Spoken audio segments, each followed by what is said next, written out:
Yes, Leia, magandang tanghali sa'yo.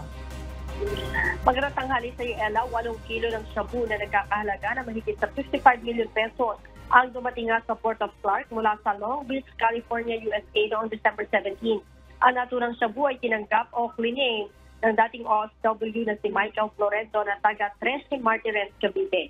Kaya naman matapos na makatanggap ng impormasyon ng PIDEA kaugnay sa kontrabando, agad silang nagsagawa ng operasyon. Nakuha sa suspect ang mga imported na shabu.